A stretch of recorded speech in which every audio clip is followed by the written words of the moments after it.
I'm loving how everything I said is coming to fruition. I told y'all about Geno Smith. I It's early. It's early. But I told y'all about Ashton Genty. Y'all ain't trying to hear me, dog.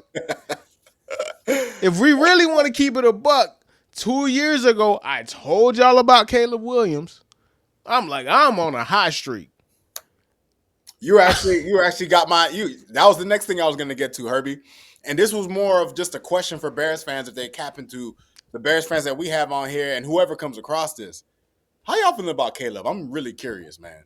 And I didn't watch too much of his tape, Herbie, but I could see some things that I wasn't a fan of.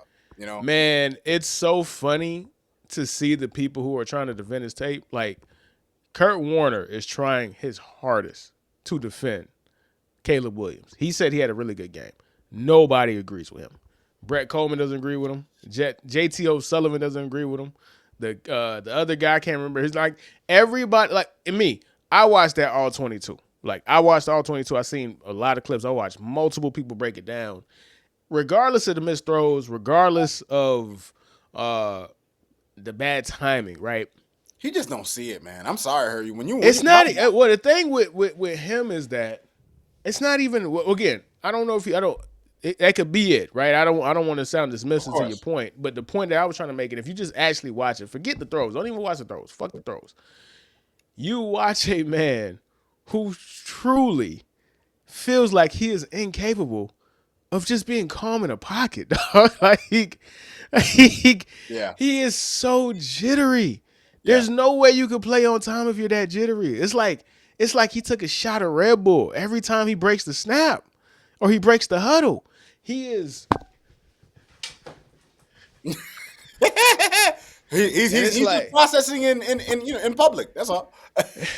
It's dog, and I want to say this. There's the Tyler Dunn piece. If you want to read it, go ahead. It's a lot of damning stuff in there. But the point I want to make is this: I felt like I was the only person in the world who approached this question when it came to Caleb Williams, and that was, hey, there are certain throws, and why is he not making them? Right? I remember that episode we did when I got into the argument with the guy on Twitter who was a quote-unquote film guy or whatever. Yep. And I had to point out in the picture that he used as a rebuttal to me at USC against Colorado, where there was a guy running right in front of him, wide open, and he just didn't throw the ball. And I had to say, there it is right there, the point that I'm making. I said that 2 years ago when he was in college, before he got Matt Eberflus, before he got Shane Waldron, before all of these people that y'all wanted to put the blame on. I was saying that. I seen it. But people get enamored with talent. When you get enamored with talent, you ignore flaws. Yep. So none of this is new to me. It was pretty obvious. And I never break down film. I don't even know how to call out what a cover 3 is. And I can see it. So it's really making me question all of these draft analysts, dog. They really are enamored with talent, though. It's like everybody would say, hey, playing on time, he struggles with it, but it's something you could learn. Is it? Like, the more we have quarterbacks who flame out, the more I respect the actual good quarterbacks, because I've never been more convinced in my life that quarterback is the hardest position to play. These dudes deserve $100 million a year.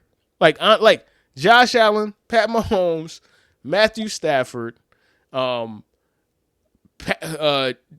Jackson, obviously, Joe Burrow. These guys, the stuff that they're doing, the pressure, and the pressure. That's 3 different pressures. Pressures from your fan base, pressure from your team to win, and pressure from freaking 260-pound demons trying to kill you. Mm-hmm. Yes, sir. Seeing Caleb struggle made me realize he just shouldn't have started as a rookie. Like, all of this could have been resolved if y'all just if going back to the report, They were saying this dude was struggling with motion, Oh boy.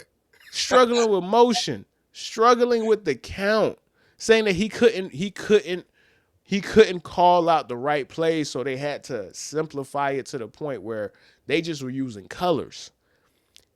Why was he starting at any point? It's that pressure on the organization to just put the savior out there. Like, everybody is expecting rookie quarterbacks to just come out and just be like Justin Herbert was his rookie year, or like how Baker was his rookie year. Like, that's just not the norm. It's just not the norm. It's not. And when you think of Herbie, some of the best quarterbacks who've ever played the game, those guys sat. Yes. They sat. Yes. Yes. You like when I read the report, and one of the like obviously people when it's a report like that, you're gonna have people who have a axe to grind, people who have vendettas that they want to get off, right? And I don't blame them, bro. If I had to hear for 10 months about Caleb Williams telling people nobody sat with me and coached me, I'd be like, yo, fuck this nigga, man. Like, what? All right, bet. Here's what really happened. I don't blame them. I do not blame them. But the reality of the situation is, and the point I was trying to make, one of the quotes was, go ask Caleb about that practice that we had on a Friday. Anybody in the league will tell you it's one of the worst practices that anybody has ever been associated with. That's how bad it was. If that is what was going on, why was he starting? We got to think about this. There was a play last year where Caleb was running for his life, and DJ Boyd just walked off the field, bro. Like, they hated this dude, bro. Like, this dude's running for his life, and your star wide receiver just said, I ain't got time for this. Just walked off the field. I've never seen that in my life, dog. Ever, dog. Oh, man. So he clearly should have not been starting. He was set up to fail. Like, the Bears will never have a good quarterback, it seems, bro. Like, honestly, that franchise might actually be cursed, bro. I mean, it's early, man. It's early. We don't want to. It's early. It's early. I don't want to. Yeah, I don't want to do that too. But it's the point. The point. I'm not making the point that Caleb is a bust. The point I'm making is Caleb probably shouldn't have started last year, or he probably should have started halfway through the season to get the basics down, at the very least, to make it easier for him. So he's coming in prepared. I'm trying to figure this out as far as these complex offenses and these complex defenses and play football at the same time. Some people could do that. Jaden Daniels could do that. But Jaden Daniels had 50 freaking career, like 60 games at college, bruh. Right. Like, he played a lot. He was in college for 5 years. So, but that's neither here nor there.